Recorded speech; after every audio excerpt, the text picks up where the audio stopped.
आज हम बात करेंगे उत्तराखंड के ऐसे रत्न की जिसने भारत ही नहीं पूरे विश्व में अपने आविष्कारों द्वारा भारत ही नहीं अपितु उत्तराखंड का नाम भी रोशन किया है। आपने दुनिया का पहला क्लोन भैंस बछड़ा बनाया जिसका नाम गरिमा है।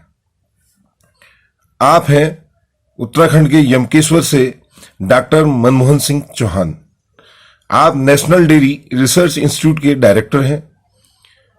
आपको कृषि के क्षेत्र में किसान का महानायक भी कहा जाता है। आपने रिप्रोडक्टिव टेक्निक में विशेष काम किया है। आपने बफेलो क्लोनिंग में काम किया है। आपने देसी गाय साहिवाल से ओवन पिकअप यानी एग लेकर बछड़ा तैयार किया जिसका नाम होली रखा गया। उसका नाम होली यूं रखा गया क्योंकि वो बछड़ा होली के पावन पर्व में ही उस समय उसकी इजाद हुआ था। आपको और आपकी टीम को साधुवाद। अगर आपके सम्मानों की गिनती की जाए तो उसकी फेहरिस्त इतनी लंबी है जिसको पढ़ने में शायद काफी समय लगेगा। तो आपके जो कुछ मुख्य सम्मानों के बारे में मैं थोड़ा सा बता देता हूं। 2015 में रफी अहमद किदवई पुरस्कार से आपको सम्मानित किया गया। IARI नई दिल्ली द्वारा 2019 में विश्वनाथन पुरस्कार मिला। 2015 में VASVI के कृषि विज्ञान में औद्योगिक पुरस्कार मिला। 2014 में पशु विज्ञान में ISR द्वारा आपकी को टीम पुरस्कार दिया गया। 2016 में ISSRF द्वारा लंकेश्वर पुरस्कार मिला। 2017 में DBT बायोटेक्नोलॉजी ओवरसीज में आपको फेलोशिप अवार्ड मिला गया। ऐसी कई अवार्ड हैं जिसकी फेहरिस्त बहुत लंबी है। तो सीधे चलते हैं डॉक्टर मनमोहन सिंह चौधरी। धन्यवाद जोशी जी। पहले तो आपने ये मेरे को आप लोगों के बीच में इंटरेक्शन करने का मौका दिया और भाई उत्तराखंड के निवासी होने के नाते मेरा भी हर समय एक हमेशा लालसा रहती है कि जो भी हम उत्तराखंड के लिए अपनी ओर से कंट्रीब्यूट कर सकते हैं वो हम करें।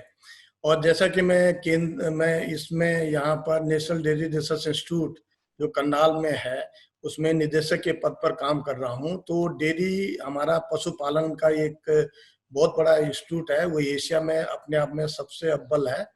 और यहाँ पर हम डेयरी के बारे में ही हर समय रिसर्च करते हैं।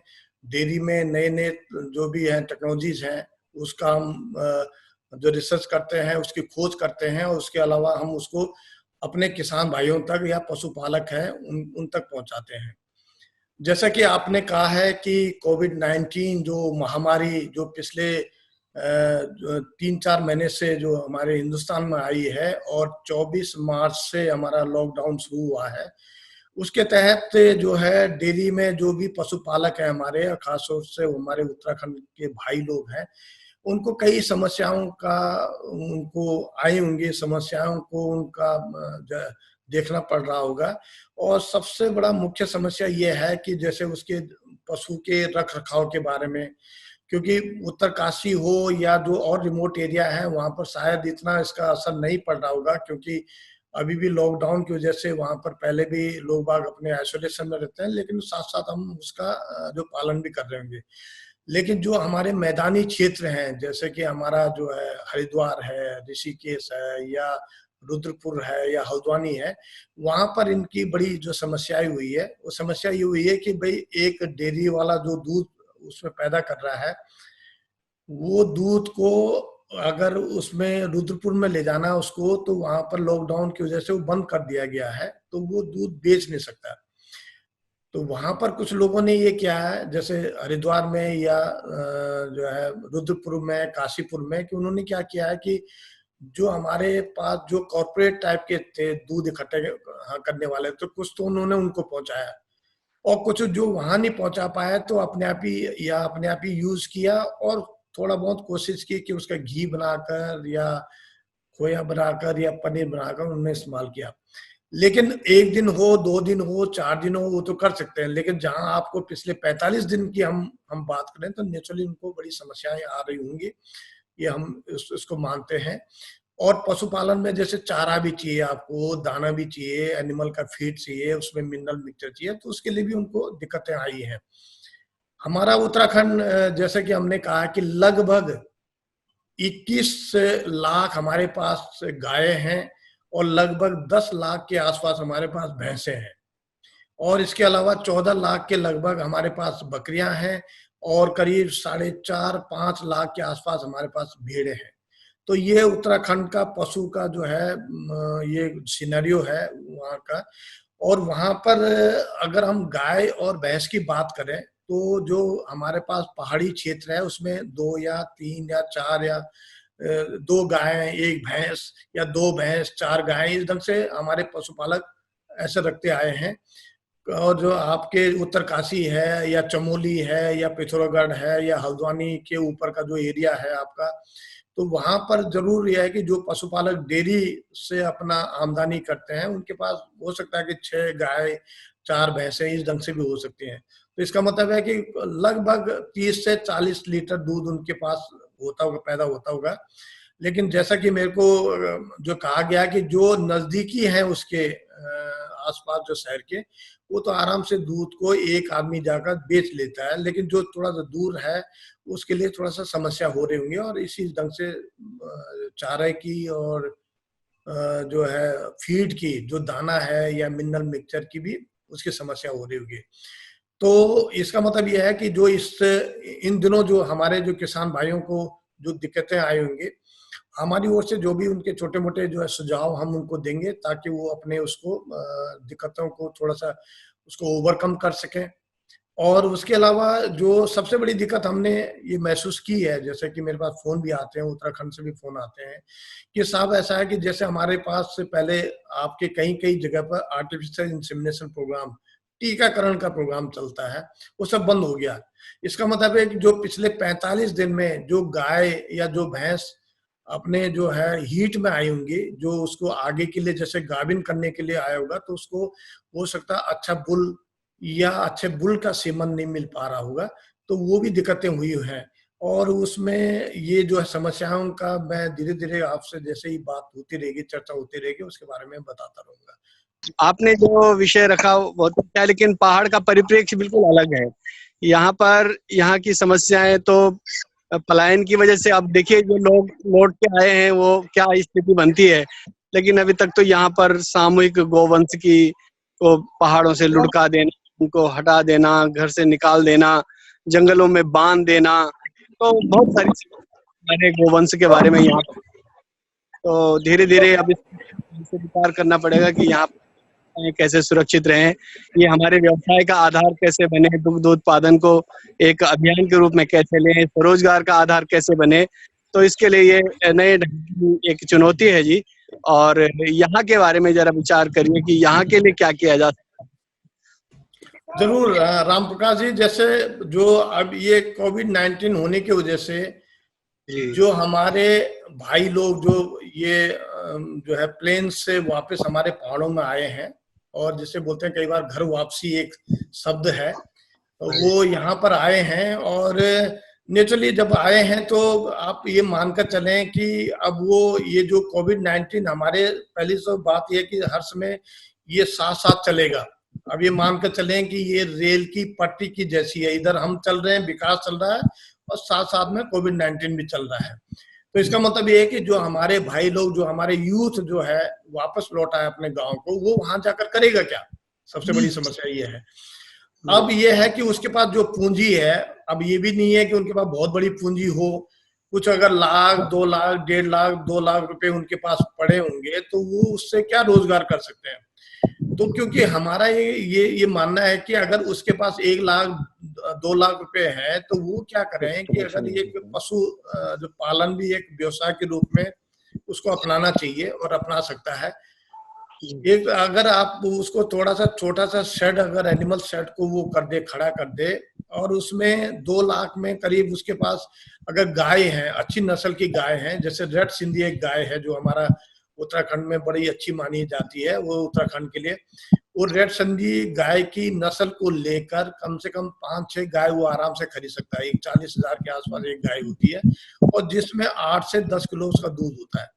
तो वो गाय को लेकर फिर उसके बाद में अपना क्या करें कि वो जो पशुपालन वहां पर डेयरी का वो करें। और मेरा ये कहना है कि इसी ढंग से जैसे एक गांव में 2 या 3 भाई आपस में मिलकर ऐसे एक पूंजी लगाकर और अगर 50-60 पशुओं को लेकर चलें, इसका मतलब यह है कि 50-60 पशु को लेकर तो 300 लीटर के आसपास उनके पास दूध होगा हर दिन। हाँ अब 300 लीटर के आसपास दूध होगा तो एक तो अगर वो दूध को अगर सीधे तौर पर अगर वो एक वहां पर जैसे उत्तरकाशी के पास लाएं और वहां से ट्रांसपोर्ट करें और उसमें उनका दूध का भी भाव उनको अच्छा मिलेगा। कहने का मतलब है कि वो सेल्फ हेल्प ग्रुप के तौर पर काम करें। और अगर छोटा सा प्रोसेसिंग प्लांट जैसे दूध जैसे जिसमें घी है, पनीर है या खोया है, उसका प्रोसेसिंग प्लांट वो जो वहां पर लगा सकता है वो लगाए। क्योंकि अभी हम बोलते हैं ना घी की हम बात करते हैं, अब आप कहोगे कि घी तो हमारे यहाँ बनता है, हर समय हम लोग घी बनाते हैं, लेकिन घी बनाने का जो साइंटिफिक तौर तरीका है वो नहीं है हमारे यहाँ। आपने देखा होगा कई बार घी थोड़ा कच्चा रह जाता है या कई बार वो जल जाता है तो वो घी नहीं चलेगा। अगर कच्चा थोड़ा सा उसमें पानी भी रहा तो जल्दी खराब हो जाएगा।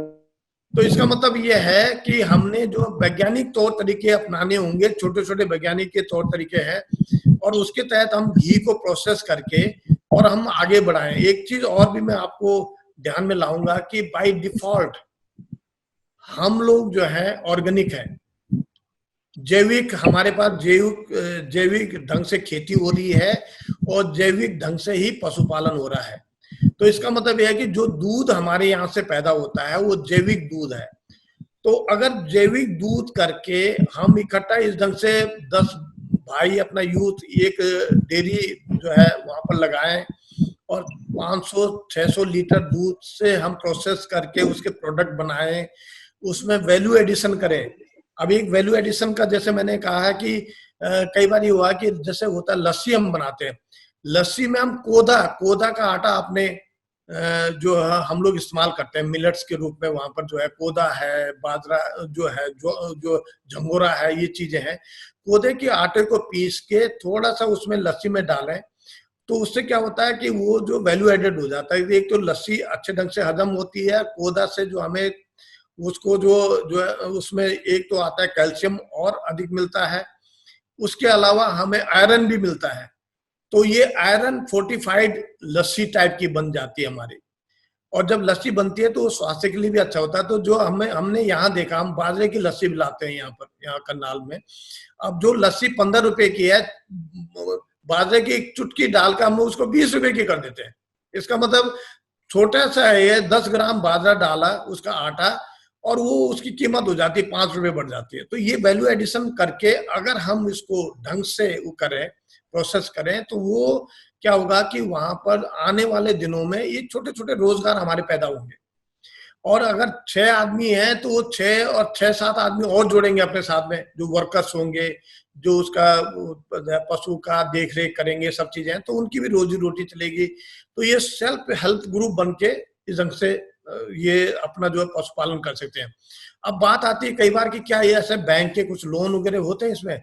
हाँ, ऐसे जो है हमारे पास बैंक है, जैसे नाबार्ड एक बैंक है, या सहकारी बैंक है, या पंजाब नेशनल बैंक है, या दूसरे बैंक है, स्टेट बैंक ऑफ इंडिया है। वो क्या कर रहे हैं कि अब धीरे धीरे आने वाले डेज में वो क्या करेंगे कि आपको सब्सिडाइज लोन देंगे। भारत सरकार भी सोचेगी इसमें और शायद स्टेट गवर्नमेंट भी सोचेगी कि सब्सिडाइज ढंग से उनको लोन दिया जाए। तो अगर 20 से 25% आज की डेट में भी, जैसे 20 से 25% डेयरी में जो पशुपालन में लोन मिल जाए, तो अगर 20 से 25% उनको लोन मिल जाएगा तो वो अपना जैसे 10 लाख का लोन लिया उन्होंने, और अगर उनको सब्सिडाइज रेट में भी मिलता है तो वो अपना ये जो है ये छोटा सा रोजगार वहां पर वो कर सकते हैं, जो आगे आने वाले दिन में बहुत बड़ा हो सकता है। मैं आपको याद दिला दूं कि अमूल जो आज की डेट में है, जो उसमें गुजरात में है, उसने कभी इसी ढंग से अपना दूध इकट्ठा करके काम शुरू किया था। वो क्यों ना हम उत्तराखंड में भी, अब आगे तो ये दिक्कतें रहेंगी हमारी, तो क्यों ही ना उत्तराखंड में हम अलग अलग क्षेत्र में इस हिसाब से दूध में कर सकते हैं। आप बकरी का पालन कर सकते हैं, बकरी में भी बहुत ज्यादा फायदा है, तो बकरी वाले भी जो पशुपालन कर सकते हैं। तो इस ढंग से हम रोजगार के अपने लिए भी बनेगा अपने जो भाई लोग हैं उनके लिए भी होगा, और उससे हमारे वहां से वो जो ऑर्गेनिक जो चीजें हम बाजार में लाएंगे उससे हमें जो है फायदा होगा। एक जरूर चीज है कि मैं जरूर एक यहाँ पर जोड़ूंगा, आप अपना जो भी माल आप करें उसकी जो है ना ब्रांडिंग करें, ठप्पा लगाएं उसमें कि साहब हमारा ये माल है, ये हमारा देसी गाय का घी है और ये घी की क्वालिटी है। और जैसे जैसे करके ब्रांडिंग होगी तो आपकी डिमांड बढ़ने लग जाएगी, और एक बार ब्रांड अगर आपने एस्टेब्लिश कर दिया फिर तो कोई दिक्कत नहीं है कि आपको फिर अर्निंग आमदनी पे आमदनी होती रहेगी। वो सब डॉक्टर साहब हमारे बीच में गोपाल उप्रेती जी जुड़ चुके हैं, जिन्होंने एक कीर्तिमान साबित किया है, जिन्होंने 6 फीट का धनिया बनाया है, 6 फीट का धनिया उत्पादित किया है। बहुत बढ़िया। हमारे बीच में डब्बल सिंह जी जुड़ चुके हैं। डब्बल सिंह जी ने बहुत अच्छा कार्य कर रहे हैं इस समय। बहुत बढ़िया। तो डॉक्टर साहब एक प्रश्न है कि जो इस समय जो डेयरी उद्योग है हमारे इस उत्तराखंड में, डेयरी उद्योग का कितना भविष्य है? अभी ये जो अभी प्रश्न भी उठा, डेयरी उद्योग का भविष्य क्या क्या है, उसके बारे में थोड़ा बताइए। भाई उत्तराखंड में जैसे मैंने कहा ना कि डेयरी उद्योग का बहुत ज्यादा भविष्य है। Uttarakhand live stock development board इस क्षेत्र में काम कर रही है, और इससे क्या है कि जब अगर हम उत्तराखंड के, मैंने कहा ना कि बाय डिफॉल्ट हमारी ऑर्गेनिक है सारा कुछ। अगर डेयरी उद्योग में हम बोलेंगे साहब ये उत्तरकाशी में या अल्मोड़ा में या आप पिथौरागढ़ में या चमोली में हमने साहब वो जानवरों का एक फार्म हमने वहां एस्टेब्लिश किया है, और उसके आसपास उसका हम उसको थोड़ा सा जोड़ेंगे इंटीग्रेटेड फार्मिंग सिस्टम जिसे बोलते हैं एकीकृत खेती। उसमें इंटीग्रेशन में क्या होगा कि अगर जैसे आपने 100 जानवर पाले हैं, साथ साथ उनके गोबर से आप उनका जो गोबर होगा उससे खेती करेंगे। जैसे आपने कहा कि जैसे जो धनिया की खेती है या कोई भी इस टाइप की खेती आप करें, और आप उसके साथ साथ मशरूम का भी वो करें, साथ साथ उसके साथ में जैसे पोल्ट्री का भी करें। अगर कुछ भी है बैकयार्ड पोल्ट्री हमारे पास होता है, वहां पर पोल्ट्री, तो क्या होगा कि धीरे धीरे करके आप देखेंगे ये एक दूसरे से वो है जुड़े हुए हैं। तो अगर एकीकृत खेती करके और डेयरी को हम आगे लेकर चले, क्योंकि डेयरी से जब अगर आप खेती करेंगे जो वहां पर जो उसका भूसा पैदा होगा वो जानवरों के इस्तेमाल के लिए काम आएगा, जो इसका गोबर पैदा होगा वो उसमें खेत में कंपोस्ट खाद के रूप में काम आएगा। उसके बाद बर्मी कंपोस्ट कर सकते हैं, उसमें आप उसके मूत्र को भी अगर आप इकट्ठा करके, जैसे आपके यहाँ एक एग्जांपल है, वहाँ कालसी में एक डेयरी फार्म है Uttarakhand live stock development board वालों का, वहां से रामदेव जी के यहाँ जो पतंजलि में वहां 26 रुपए लीटर वहां पर उनका मूत्र जाता है गायों का।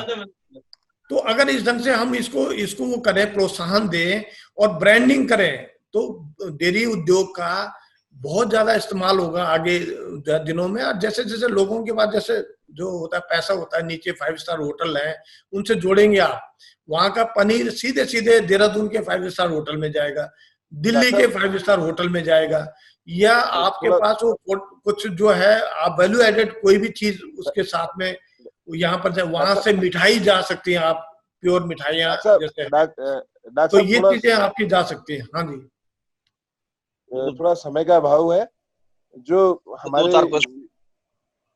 नए लोग आए मैं उनको बता दूं, ये डॉक्टर मनमोहन सिंह जी जो हमारे पास जुड़े हुए हैं, इन्होंने दुनिया का पहला क्लोन बनाया था बछड़े का।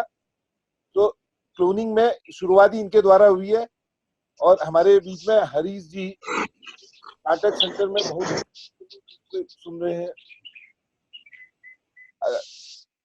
हाँ, जो नए लोग जुड़े हैं वो अपने सवाल करना चाहते हैं, कर लीजिए। डब्बल सिंह जी आपको कोई प्रश्न है, कर लीजिए। हाँ तेजराम जी करिए। हाँ भाई साहब प्रणाम। प्रणाम। आवाज आ रही भाई साहब? प्रणाम। आ रही। हाँ चौहान जी, मेरा सवाल ये है, हम पिछले 2-3 वर्षों से इस गोवंश से जो हमारा जो डेयरी वाला कॉन्सेप्ट है उत्तराखंड में कैसे मौजूद है। मैं जिस क्षेत्र से आता हूँ घनसाली क्षेत्र है, हमारे यहाँ क्षेत्र में आज भी कम से कम 10,000 लीटर पर डे पैकेट दूध आता है, मदर डेयरी से आता है, बुलंदशहर से आता है। लोकल उत्पाद बिल्कुल नहीं है। हम पिछले 2 साल से इस पे काम कर रहे हैं, और एक जो हमारी उत्तराखंड सरकार ने कहा कि बद्री गाय है, हम वो जो बद्री गाय वाला जो मॉडल है वो बद्री गाय है कहाँ, हम उसको ढूंढना चाह रहे हो, बद्री गाय है कहाँ। आप डेयरी में रिसर्च इंस्टीट्यूट में है, क्या ये बद्री गाय, जैसे आपने कहा कि आपने बहुत सारे इसमें काम किया, ये बद्री गाय क्या वास्तव कोई नया मॉड्यूल है हमारे उत्तराखंड का? एक तो मेरा सवाल ये है। दूसरा ये है कि जैसे विश्व महामारी कोरोना ने एक नई परिस्थितियां पैदा की है, चाहे वो मजबूरी में हो, पिछले एक दशक से पहाड़ों में लोग अपने रोजगार को ढूंढना पसंद नहीं करते हैं, लेकिन हो सकता है ये कंपल्सन जो कोरोना महामारी का है, जैसे आपने भी कहा कि कोविड-19 के साथ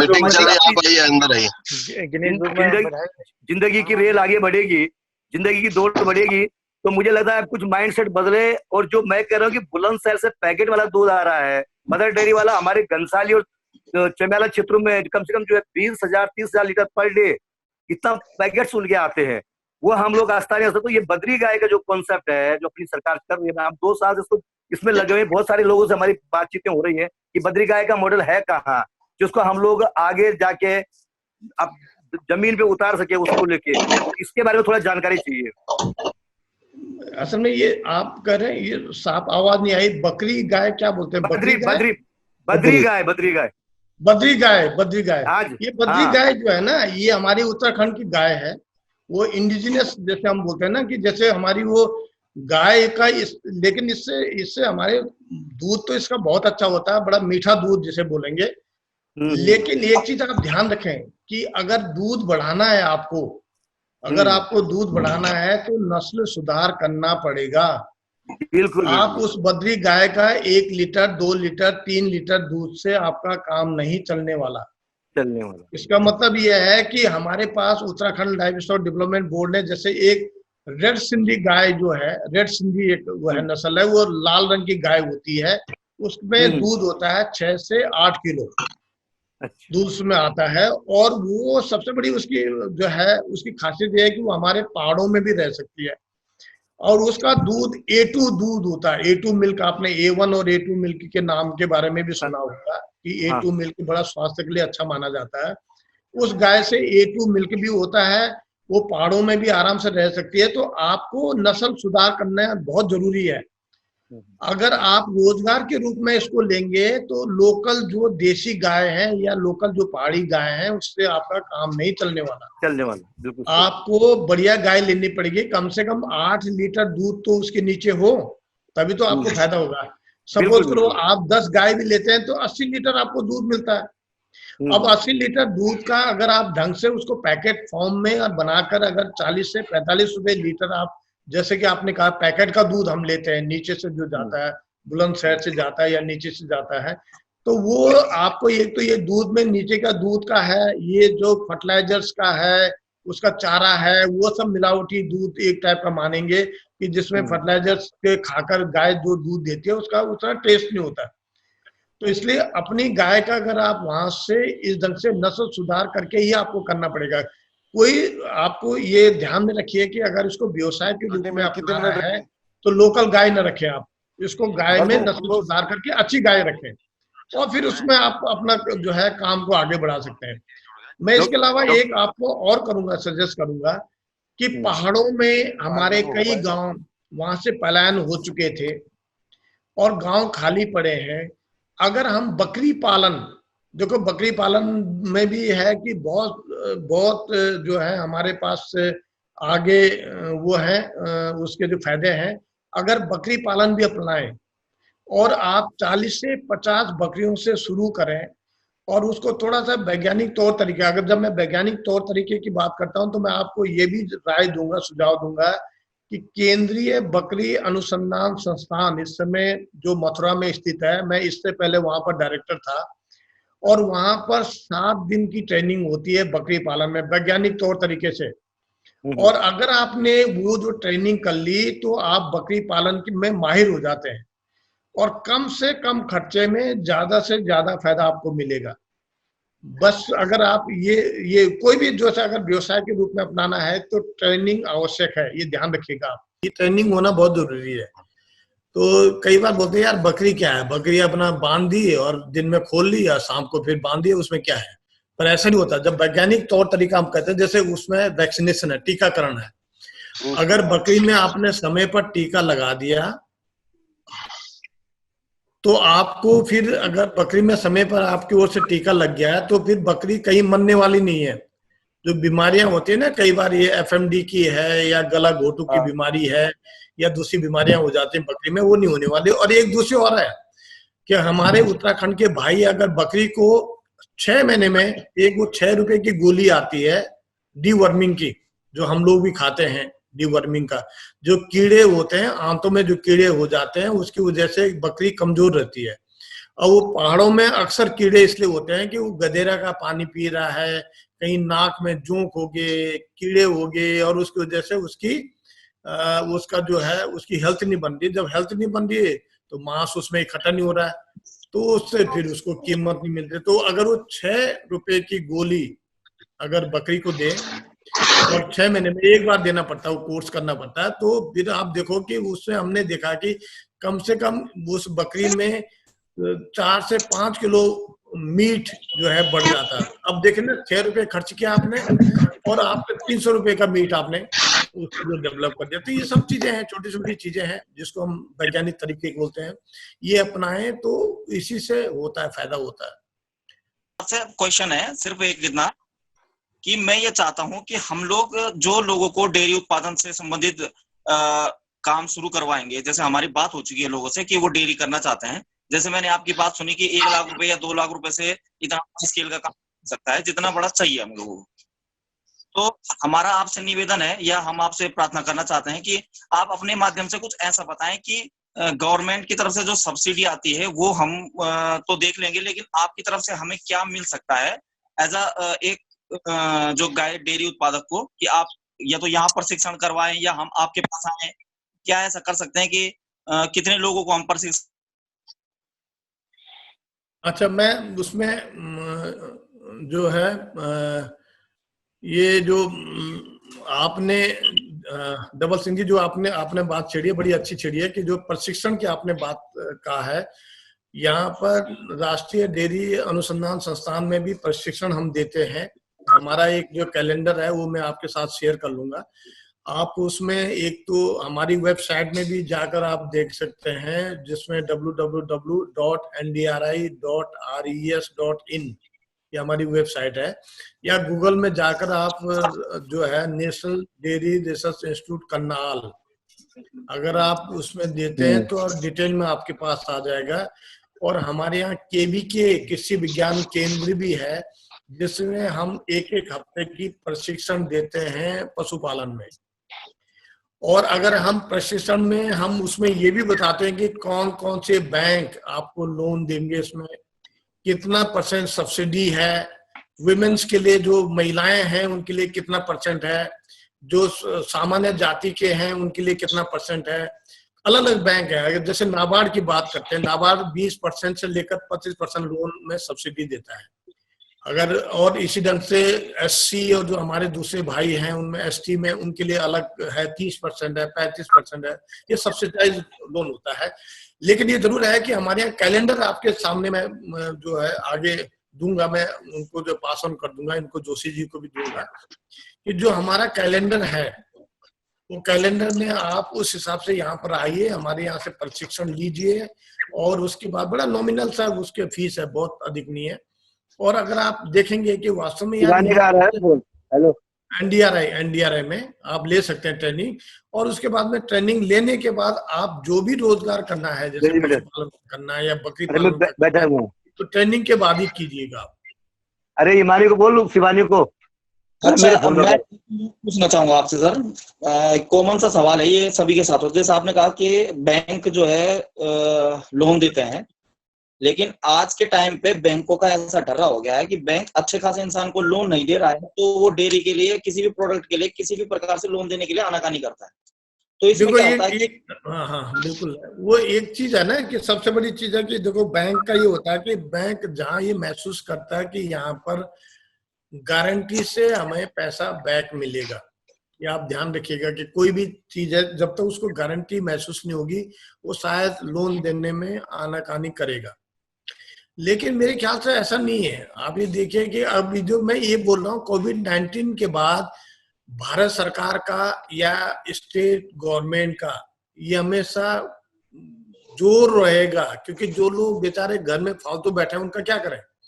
तो ये स्वरोजगार के लिए वो हमेशा एक प्लान लेने वाली होगी, लाएगी, जरूर लाएगी, आप मान के चलें। और लोन की व्यवस्थाएं देंगे जिसमें आप अपना एग्रीकल्चर के लिए लोन मिलेगा, पशुपालन में मिलेगा, मत्स्य पालन में मिलेगा, बकरी पालन में मिलेगा, लोन आपको जरूर मिलेगा। ये जरूर करें कि अगर जैसे आप एक आदमी होता है कि मुझे लोन चाहिए, मैं ये कह रहा हूँ कि आप 6 आदमी 7 आदमी पहले अपना सेटअप स्टार्ट करें। से फॉर एग्जाम्पल आपने 15 लाख की कोई पूंजी लगाकर आपने जमीन तैयार कर दी है और इसमें आपने कुछ गायें लेकर चल रहे हैं। अब बैंक को ये बोलेंगे साहब हमारे पास ये 15 लाख के तो हमारे पास एसेट्स है, गाय है, लेकिन हम इसको बढ़ा रहे हैं 50 लाख तक, तो हमें 35 लाख रुपए आपसे लोन चाहिए, तो वो जरूर लोन देगी आपको। लेकिन उसको, क्योंकि उसको विश्वास हो जाएगा कि आपको पैसा देंगे, आप डेयरी को आगे बढ़ाएंगे और हमें हमारा पैसा भी बैक आएगा और आपको भी रोजगार मिलेगा, ये जरूर होता है ऐसा। लेकिन आपने एक विश्वास में लेना उनको, एक हमेशा कॉन्फिडेंस में लेना है। हम क्या करते हैं, खाली हाथ जाते हैं, हम बोलते हैं साहब हमें लोन दे दो, वो बोलेंगे क्या करना, सब हमने पशुपालन करना है।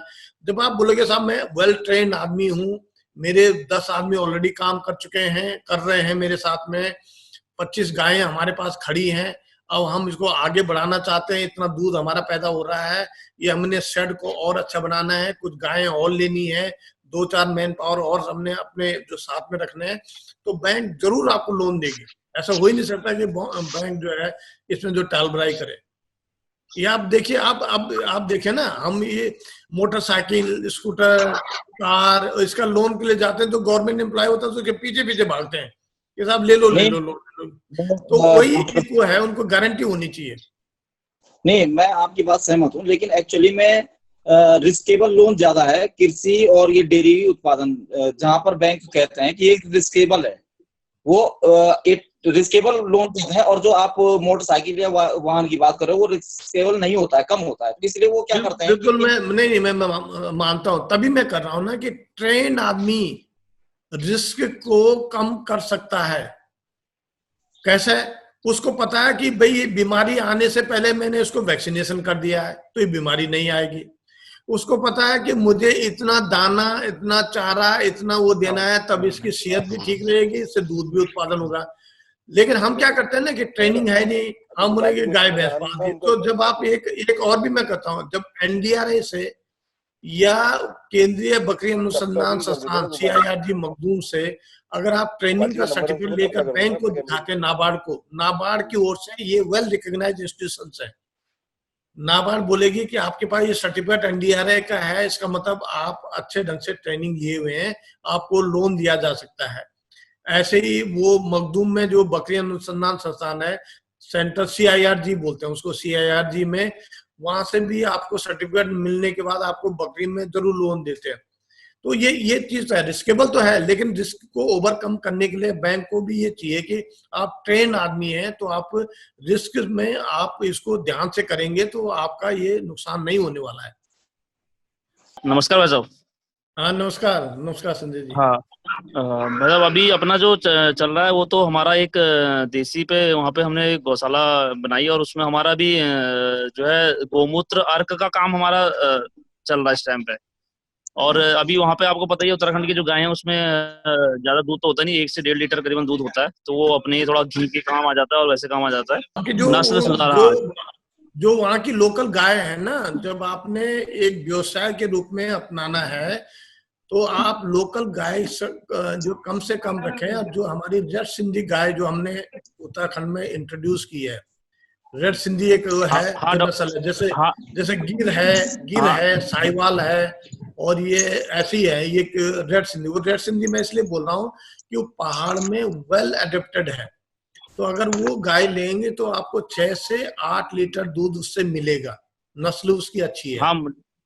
हाँ डॉक्टर साहब, उसी पे मेरा भी इसी पे आप वो चल रहा था कि आगे हमने रेड सिंधी पे काम करने जा रहे हैं। बिल्कुल तो ये मैंने भी पूरा सर्च करा था, तो वहाँ पे कालसी ब्लॉक है ना, कालसी ब्लॉक देहरादून में, हाँ कालसी में है, वहाँ पर बढ़िया। कालसी में सबसे बड़ा सेंटर है अपना इसका रेड सिंधी का। मैं ये कह रहा था, जो अभी डॉक्टर साहब ने बोला, मुझे तो पहाड़ में वाकई ये बात सही है। अभी हमको अपनी नस्लों में, गाय की जो नस्लें हैं उनमें सुधार करना होगा। हेलो। हाँ जी जी, जी बोले जी हाँ, सर, बोलिए। सुन हाँ पा जी, रहे बोलिए हैं। बोलिए। हाँ और उसमें जो साहब ने बोला कि A2 के मिल्क का, मैं यहाँ पे देख रहा हूँ, हमारे एक मित्र हैं, उन्होंने यहाँ पे गिर गाय का पालन किया और गिर गाय पाली हुई है। तो उनका एक बछड़ा और एक इसके साथ एक मेल और भी लेके आए वो, साढ़ बच्चा 1-2 साल का हो गया है। वो खुद भी चाहते हैं कि उसका यहाँ पे उसकी ब्रीडिंग हो। तो मैंने देखा वो 3,000 रुपए किलो घी बेच रहे हैं रानीखेत में। बिल्कुल तो ठीक। और उन्होंने मेरे को बताया कि वो 40 किलो दूध पे 40 किलो दूध पे करीब वो 1 किलो घी निकाल पा रहे हैं गिर गाय का। तो यानी कि अगर हम कॉस्ट भी देखें यहाँ पे 40 रुपए नहीं कि 1,600 रुपए के दूध पे, क्योंकि A2 का मिल्क जो है गिर गाय का, जैसे मुझे पता लगा कि 100 से 150 किलो बिक रहा है। तो ये 100 से 150 रुपए किलो बिकने का, तो और भी ऑर्गेनिक, अगर गाय को आप ऑर्गेनिक चारा खिला रहे हो, ऑर्गेनिक मिल्क A2 का, तो इतना बायर है नहीं। तो मैं समझता हूँ अगर घी बनाया जाए और घी बना के उसको बेचा जाए तो यहाँ पे बहुत अच्छा एक रोजगार का साधन हो सकता है और आय भी दुगनी होगी। और मैंने इस पे पूरा देखा और पूरा रिसर्च किया है कि एक गिर गाय आपको 40 से 50,000 रुपए प्रति माह की आमदनी देती है। और गिर गाय में मैं अभी गया हूँ, अभी मैं रानीखेत से आ रहा हूँ, बल्कि रास्ते में गाड़ी में ही बैठा हूँ। यहाँ पे थोड़ा कनेक्टिविटी भी बहुत पुअर है। तो मैं देख के आया, वो गाय तो गिर गाय को बिल्कुल हमारी बद्री गाय की तरह बिल्कुल जंगली गाय सूखी घास भी खा दे रही है, उसको पालना बड़ा आसान है। और जहां तक पहाड़ों में रही बात, पहाड़ों में मैं समझता हूँ बिल्कुल बद्री गाय की तरह वो कुछ भी चाह रहा है, उसको कोई दिक्कत नहीं है। लेकिन सवाल है थोड़ा सा गिर गाय के लिए क्लाइमेटिक, थोड़ी सी जहाँ पे हाई अल्टीट्यूड पे उसको दिक्कत है थोड़ी सी। लेकिन हम उसको धीरे धीरे करें, अगर हम उसकी ब्रीडिंग करें पहले 4,000 के अल्टीट्यूड पे, फिर उसको 4,500 पे ले जाए, फिर 5,000 पे ले जाए, तो मैं समझता हूँ कि 6,000 फुट की हाइट पे भी ये गाय गिर गाय बहुत अच्छा सरवाइव कर सकती है। और ये बहुत अच्छा एक स्वरोजगार का और आय का इनकम किसानों का हो सकता है। और फिर जैसे डॉक्टर साहब ने बोला इंटीग्रेटेड फार्मिंग में तो जब तक हम ये सब नहीं करेंगे, गौ पालन नहीं करेंगे, या हमारे एनिमल हस्बेंड्री का होना बहुत जरूरी है, उसके बगैर ये संभव नहीं है। तो अगर ये ऐसा हो जाए तो मैं समझता हूँ इंटीग्रेटेड फार्मिंग भी हो जाए और आमदनी। और गाय, जैसे अब डॉक्टर साहब ने बोला बद्री गाय ठीक है, हमें एकदम बद्री गाय के पीछे हमें थोड़ा प्रैक्टिकल भी बनना पड़ेगा, क्योंकि बद्री गाय का ठीक है, लेकिन उसके साथ साथ हमें अपनी नस्लों में सुधार भी करना होगा। और मैंने तो मन बनाया, यहाँ पर बहुत ज्यादा स्कोप है अगर हम सही ढंग से सही नस्ल की गाय को यहाँ पर लाए। तो मैं ये नहीं कहूंगा बिल्कुल सर, ठीक है। आपका एकदम से वो, जैसे आपने गिर गाय की बात की, गिर है या साहिवाल है, मैं गिर को इसलिए एकदम से आपसे इसलिए नहीं कह रहा था कि गिर गाय जो है गर्म इलाके की गाय है, आप ध्यान रखिएगा। ये है राजस्थान और गुजरात की जो नस्ल है ये। अब राजस्थान और गुजरात के बॉर्डर की ये बीच की है, तो ये राजस्थान में भी होती है, गुजरात में भी होती है। अब उसको आप पहाड़ों में ले जाओ, ठीक है, पहाड़ों में ले जाकर जो ही सर्दियों में टेम्परेचर कम होगा, आप ध्यान रखिए, टेम्परेचर कम होगा या अक्सर होगा, तो धीरे धीरे क्या होता है कि वो उसको अपने बॉडी को मेंटेन करने के लिए ज्यादा एनर्जी की जरूरत पड़ेगी, तो उसका प्रोडक्शन कम हो जाएगा। आप होता है ना, कॉम्प्रोमाइज होता है। जब आपको अपने आप को ही बॉडी के लिए एनर्जी चाहिए, तो जो एनर्जी दूध में भी लगनी है वो कम हो जाएगी। हम ये कह रहे हैं कि वो धीरे धीरे, आपने कहा वो तो रिसर्च की बात हो गई कि आप 4,000 हाइट में ले जाओ, 5,000 में ले जाओ, 6,000 में ले जाओ, फिर उसको एडेप्टेशन दो, उसमें तो टाइम लगेगा। मैं कह रहा हूं कि एक जो बनी बुनाई गाय आपके पास है, रेड सिंधी, जो कालसी से प्रोडक्शन उसका चल रहा है, उसको एडॉप्ट करो। वो एकदम से पहाड़ में 4,000 में 6,000 में वहां पर जो है हाइट में भी पहुंच जाती है। तो आप उसको लेकर चले पहले, और धीरे धीरे करके जब आप एक व्यवसाय में हो गए तो आप गिर गाय लो, आप साहिवाल की गाय लो, साहिवाल भी बहुत अच्छी मानी जाती है, हरियाणा की गाय है वो भी बहुत अच्छी मानी जाती है, वो भी लेकर आप धीरे धीरे करके ब्रीडिंग फार्म और ब्रीडिंग कर सकते हैं यहाँ पर। तो ये तो है नहीं। और उसके सर मैं अलावा जैसे आपने घी की बात की, आप घी का जैसे आपने कहा कि 3,000 रुपए लीटर किलो जो है घी हो रहा है, बिक रहा है, जरूर बिक रहा होगा, क्योंकि जब आप गारंटी देते हैं ग्राहक को कि भैया ये शुद्ध घी है, देसी गाय का घी है, ऑर्गेनिक उससे ये बना है। ऑर्गेनिक का मतलब ये है कि ऑर्गेनिक के घास, चारा, दाना सब उससे खाकर बना है, तो आप उसमें कोई वो नहीं है, कोई हर्ज नहीं है कि कोई 3,000 रुपए नहीं करेगा खर्च। ये सब चीजें तो हैं, ये सब चीजें तो इसमें, इसका मतलब है कि ब्रांडिंग की जरूरत है। आप अगर जैसे आपने डेयरी आपने खोल दिया, अब उसको ब्रांड दे दिया, सपोज करो आपने कह दिया गोपाल द डेयरी, आपका नाम भी बहुत अच्छा है, गोपाल भगवान का नाम है ये, और गो को पालने वाला भगवान। तो अगर आप बोलेंगे गोपाल का एक ठप्पा लगाकर उसको ब्रांडिंग करें कि गोपाल है। आपने एक नाम सुना होगा, बकरी छाप। अब दिल्ली वाले अभी थे, संजय जी थे, दिल्ली में एक बकरी छाप का ब्रांड का चीजें बिकती हैं उत्तराखंड से। और बकरी छाप जैसे मुर्गा छाप है ना, पटाखे हम बोलते हैं मुर्गा छाप पटाखा दो जी बढ़िया होता है, तो ऐसे बकरी छाप की वो जब उसमें कोदा है, जो आपका जो गैत की दाल है, ये सब चीजें दिल्ली में बिकती हैं और इसकी कीमत जो है तिगुनी है। कोदा का आटा 80 रुपए किलो है दिल्ली में, मैंने खुद लिया है कई बार। अब मैं आता हूँ दिल्ली आता हूँ तो चलो यार 2 किलो उठाकर बकरी छाप का, क्योंकि गारंटी जब हमें मिल जाता है इसका आटा बढ़िया होता है या इसकी दाल अच्छी है और ऑर्गेनिक है, तो ये आपको कहीं ना कहीं अपने अगर व्यवसाय में जोड़ना पड़ेगा। इसमें थोड़ा सा मतलब टफ होता है और ये है। और जब आप एक ब्रांडिंग कर लेते हैं, और उसमें देखो आप ये ध्यान रखें कि 40 लीटर के 4 गाय जब पाली 120 लीटर हुआ, अगर ऐसे ही अगर आप 3-4 जो यूथ मिलके ये रोजगार को शुरू करते हैं और लार्ज स्केल में करते हैं और एक छोटा सा प्लान सेटअप करते हैं जिसको साइंटिफिक ढंग से उसमें घी बनेगा, पनीर बनेगा, खोया बनेगा, उसकी पैकिंग करेंगे, ब्रांडिंग करके बड़ा सुंदर सी पैकिंग में जब आप बेचना शुरू करेंगे तो आपको आमदनी अपने आप ही मिलने लग जाएगी। तो ये जरूर है कि आपको इनिशियली बड़ा मतलब संघर्ष करना पड़ता है, इसमें कोई वो नहीं। अगर आपने ब्रांडिंग में लाना है और सिंपल आपने फायदा लेना है कि चलो मैं ठीक है आज दूध पैदा हुआ बेच दिया मार्केट में, उसका अर्निंग आ गई, फिर पैदा कर लिया, उससे वो अगर लंबे रेस का घोड़ा बनना ना आपको, तो ये ब्रांडिंग में जरूर आपको जाना पड़ेगा।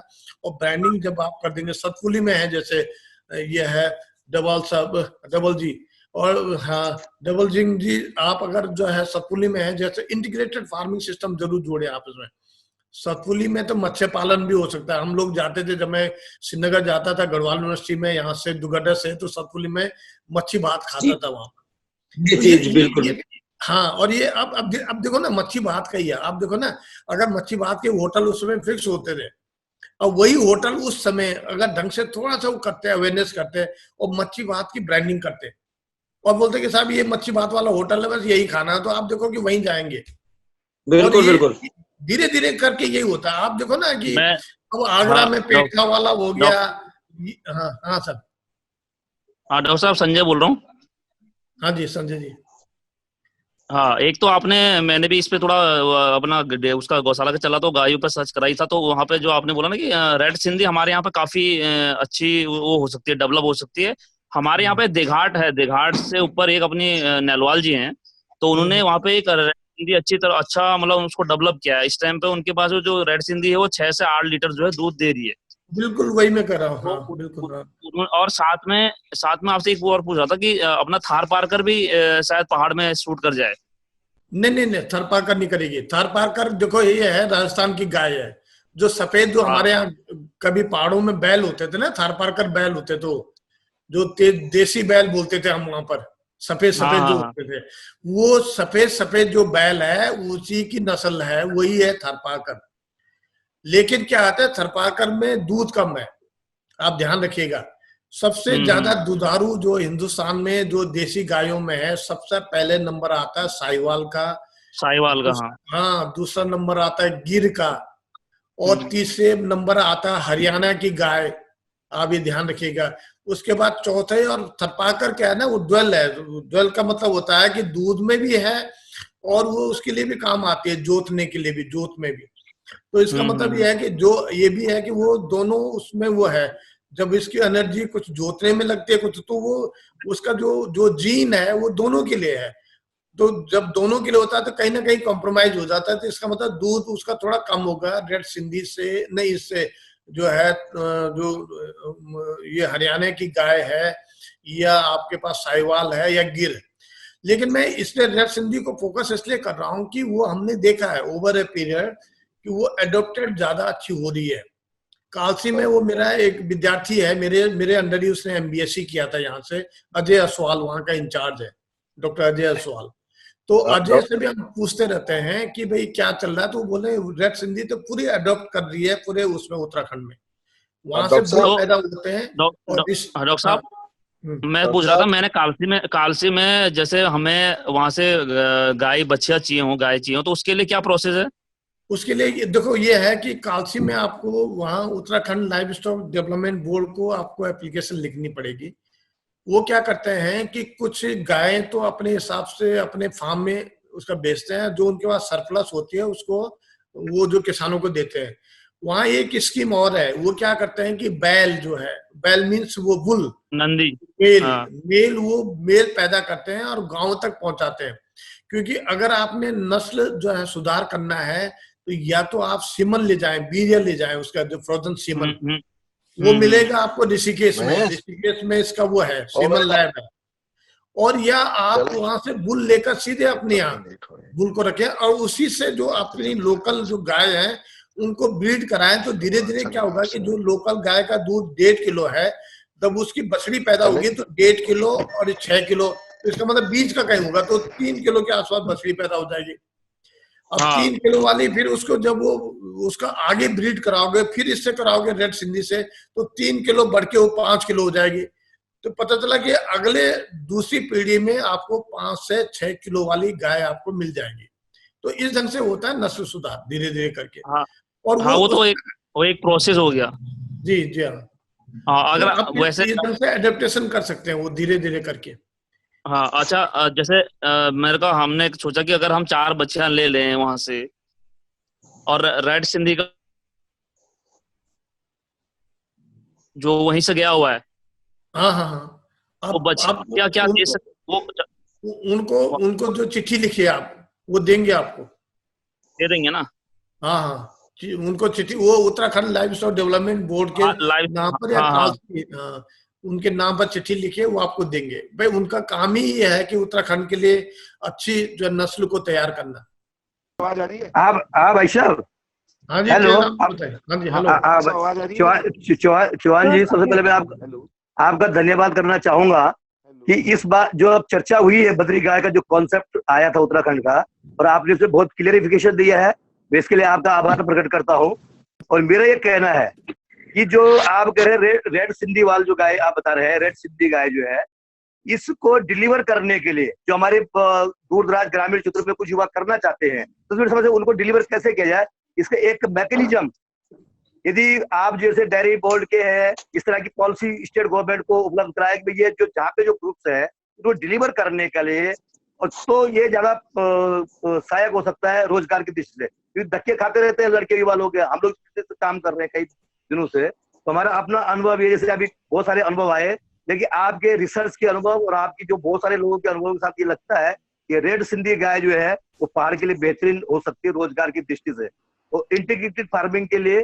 क्योंकि अब समय आ गया है जब लोग अपना मन बदल रहे हैं, अपना रिसोर्स को अपने स्थानीय आधार पर ढूंढ रहे हैं, तो मेरे कहने के ऐसे समय में आपके जैसे अनुभवी लोगों की जरूरत है, और उसको सरलीकरण तरीके से इजी डिलीवर वाला प्रोसेस अपनाया जाए तो वो होगा। इसमें मैं आपका सहयोग चाहूंगा कि मैं घनसाली क्षेत्र से हूँ, घनसाली हम एक यूनिट इस तरह से डेमोन्स्ट्रेशन ऐसी यूनिट स्थापित करना चाहते हैं ताकि हम लोग आगे लोगों को भी, क्योंकि हम भी लोगों को बोल बोल के थक गए हैं कि ये करो वो करो, इसका तो परेशानी ये हो रही है, भाई ये परेशानी आ रही है, इसमें मैं आपका सहयोग चाहूंगा चौहान जी।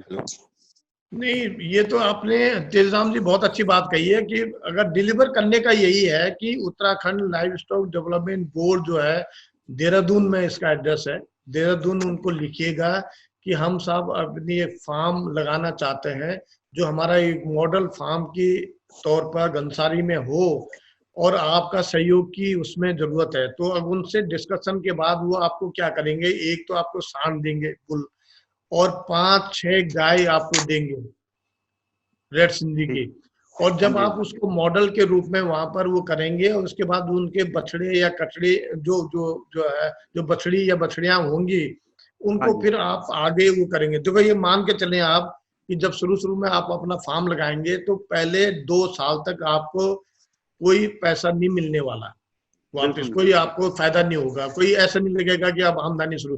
2 साल के बाद आपकी आमदनी शुरू होगी। आप इससे पहले मैं आपको जरूर सुझाव दूंगा कि ट्रेनिंग लेना अति आवश्यक है।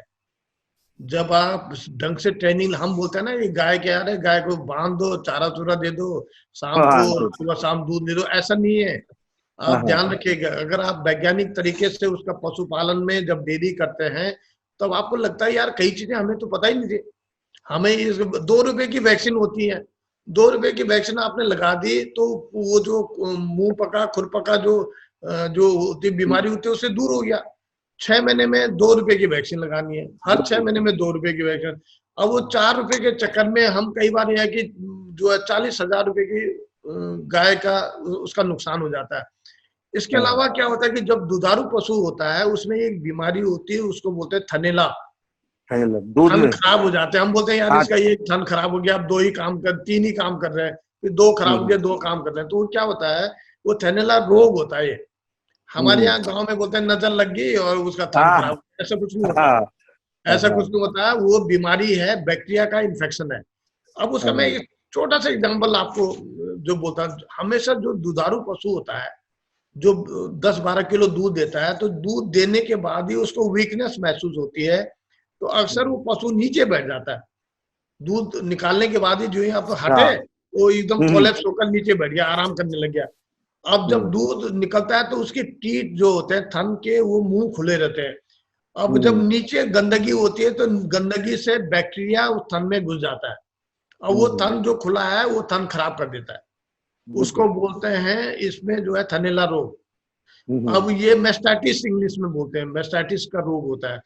तो अगर केवल आपको अगर नॉलेज हो तो उसमें ये करना है कि दूध निकालने के बाद उसको तुरंत नीचे न बैठने दे। उसके लिए तौर तरीका क्या है, थोड़ा सा कुछ खाने के लिए कुछ चारा या वो उसके मुंह के आगे डाल दे। तो गाय हमेशा ऐसा जानवर है कि जो बैठ के नहीं खाती, वो हमेशा खड़े होकर खाती है। तो इसका मतलब जब वो 15 मिनट तक वो खड़ी रहेगी तब तक उसका थन का मुंह बंद हो जाएगा, उसके बाद वो बैठेगी भी तो बैक्टीरिया उसके थन के अंदर नहीं घुसेगा। तो ये छोटी छोटी जैसे होता है टिप्स होती हैं, जिसको कि आप अपने उसमें अमल में लाएंगे तो वो आप देखोगे छोटी छोटी बातों का ध्यान रखेंगे। आप ये देखोगे हरा चारे के साथ साथ आपको जो है उसको दाना भी देना है। अब जब 10 किलो दूध देती है तो इसका मतलब 3 किलो उसको आपको दाना देना पड़ेगा। दाने का मतलब होता है एनिमल फीड, और एनिमल फीड में मतलब ये होता है कि उसमें कैल्शियम है, मैग्नीशियम है, उसमें सारा प्रोटीन है, मिनरल्स है, सब चीज उसमें आ जाएंगे। 50 ग्राम आपको उसको मिनरल मिक्सचर भी देना पड़ेगा। और जब ये चीजों का ध्यान रखेंगे तो दाना है मिनरल, और ये इसका देखो, आप देखो कि अगर दाना है 10 किलो दूध दे दिए तो 400 रुपए का दूध आपको मिल रहा है। तो इसका मतलब 400 रुपए का दूध लेने के लिए आपको कम से कम 150 रुपए खर्च करने होंगे उस पर। और 150 रुपए इसका मतलब 25 रुपए किलो है दाना, तो 75 रुपए का हो गया, और मिनरल मिक्सचर हो गया तो 110 रुपए के आसपास आपको खर्च करना पड़ेगा, तभी आपको 400 रुपए का फायदा होगा। ये सब चीजें है, ये सब क्या है, कैलकुलेशन है। अगर इन चीजों का आप ध्यान रखेंगे तभी आप ढंग से पशुपालन कर सकेंगे। और हमेशा ये ध्यान रखिए, आप 1 रुपया खर्च करते हैं, जब तक साल भर में 3 रुपए आपको वापस नहीं मिलता तो मत कीजिए वो काम। सही कह रहे हैं। इसका मतलब आपको बड़ा इकोनॉमिक ढंग से चलना पड़ेगा। डॉक्टर साहब इसमें एक सवाल हो रहा है, इसका मूत्र का यूज होता है?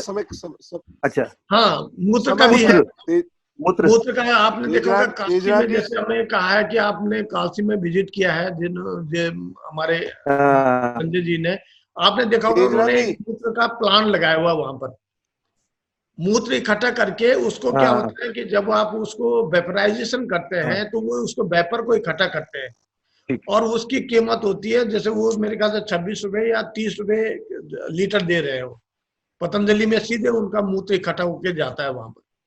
तो आप देखो ना, अगर एक गाय ने अगर उसको पानी पिलाकर सब वो करके आपने जो है अगर 3 किलो या 3 लीटर मूत्र भी इकट्ठा कर दिया तो 2 लीटर आपको उसका हो जाएगा फायदा। तो इसका मतलब यह है कि 50 रुपए का तो मूत्र बिक गया आपका। दूध अलग है, गोबर अलग है उसका। उसका अगर गोबर को थोड़ा सा वो करें कि वर्मी कंपोस्ट बनाइए आप वहां पर, आप थोड़ा मुर्गी पालन भी कर दीजिए, तो उसके गोबर से जो वहां पर वर्मी कंपोस्ट है, जो आपके केचुए पैदा होंगे मुर्गियों को डालिए। जो गाय के ऊपर कीट्स वगैरह कुछ होते हैं तो मुर्गियां चढ़ चुड़ कर वो निकाल देती हैं। ये सब चीज इंटीग्रेटेड जिसे बोलते हैं फार्मिंग सिस्टम। और ये डॉक्टर साहब, अगर तो डॉक्टर और साहब, उसके बाद आप गोभी लगाइए वहां पर, फर्स्ट क्लास ऑर्गेनिक हाँ। गोभी लगाइए आप, ऑर्गेनिक भिंडी लगाइए आप, क्योंकि ये कैश क्रॉप है ना, हाँ, इसमें बिल्कुल। पैसा एकदम से आता है। हाँ, और बिल्कुल बिल्कुल। मार्केट में भेजिए हाँ, आप। तो ये चीजें हैं, थोड़ा समझ की बात है। और अगर आप ट्रेनिंग करके आपको एक एक चीज आएगा, आप बोलोगे यार ये तो मैं बड़ा वो है, बढ़िया ढंग से मैं करूंगा। और समय समय पर आप डॉक्टर के भी कांटेक्ट में रहिए, कि अगर थोड़ा सा बीमार होता है, फीवर है, तो उसको तुरंत जो है दवाई का भी इंतजाम होना चाहिए, सब चीजें है। हालांकि पहाड़ में एक सुख और है कि हमारे जानवर कम बीमार होते हैं, ये मैंने देखा है। तो इसका मतलब ये है कि क्योंकि वहां पर क्लाइमेट इतना अच्छा है कि बीमारी कम होती है। थोड़ा सा जो है आपका थोड़ा ढाल सा भी है, तो कोई अगर बारिश हुई तो गंदगी बहकर निकल जाती है। तो ये सब चीजें हैं। आप इस हिसाब से पूरा सिस्टम ढंग से अगर इसको करते हैं। गोबर गैस के लिए मैं इसलिए नहीं बोलूंगा वहां पर, क्योंकि ठंड में ना गोबर गैस नहीं बनता। तो आप गोबर गैस के चक्कर में कम पड़ के, गोबर गैस पड़ता है जैसे आपका हल्द्वानी है, कोटद्वार है, हरिद्वार है, रुद्रपुर है, वहां पर तो ठीक है। लेकिन जब उत्तरकाशी, अल्मोड़ा ऊपर अगर आप जाते हैं, या गोपेश्वर जाते हैं, चमोली में जाते हैं, तो वहां पर गोबर गैस का प्लांट आपका कामयाब नहीं होगा। तो आप इसको ऐसी चीजें अपनाइए। एक और भी डॉक्टर है साहब, कि अब आजकल पंचगव्य की भी अच्छा बात अच्छा, करते हैं। डॉक्टर साहब, डॉक्टर साहब, हाँ डॉक्टर जी, साहब, अब उपले का काम भी अच्छा है डॉक्टर साहब, उपले का। जी हाँ, जी हाँ, जी अब हाँ। हमारे पास तो आज का जो सेमिनार है, अब हम इसकी समाप्ति की ओर चलते हैं, और हम विशेष धन्यवाद करते हैं डॉक्टर मनमोहन सिंह चौधरी जी का, जिन्होंने इतना महत्वपूर्ण ज्ञान दिया कि इस समय जो वैश्विक महामारी से, जो अपने देश ही की नहीं अभी तो पूरे विश्व की जो स्थिति है, इस समय सबसे बड़ा जो संकट आएगा वो आएगा रोजगार का संकट। और इस समय जो उन्होंने बताया कि इंटीग्रेटिव फार्मिंग या किसी भी कार्य को करने से पूर्व आपको ट्रेनिंग लेना बहुत ज़रूरी है, और आपके द्वारा आश्वस्त कराया गया कि आप जितने भी लोग इच्छुक हैं वो आपसे संपर्क करके आपका संस्थान के द्वारा ट्रेनिंग दी जाती है। और किस तरीके से कैसे ट्रेनिंग दी जाती है, क्योंकि जब आप ट्रेनिंग लेंगे उस ट्रेनिंग के बाद ही आप किसी भी स्कीम को तरीके से साकार कर पाएंगे। नहीं तो आप किसी भी स्कीम को या किसी सब्सिडी को लेंगे तो पूर्ण तरह साकार नहीं हो पाएगी, या आप किसी भी कार्य को करेंगे उस कार्य को करने में आपको सफलता उतनी हासिल नहीं हो पाएगी जितना आप ट्रेंड होकर हासिल करेंगे। जैसा कि आज हमने प्रयास किया और ये मीटिंग अटेंड की गई है, और हमने द इंडिया पोस्ट ने नियत यह प्रयासरत रहा है कि ऐसी मीटिंग कर लोगों को अवगत कराए और लोगों को ये जानकारी दे सके कि किस तरीके से इस समय हम अपने आर्थिक संसाधनों को या अपने निजी संसाधनों को कैसे उपयोग में ला सकें, कैसे अपनी आय बढ़ा सकें। और नियत इंडिया पोस्ट का प्रयास रहेगा, और इंडिया पोस्ट भविष्य में भी ऐसी मीटिंग कराता रहेगा। धन्यवाद।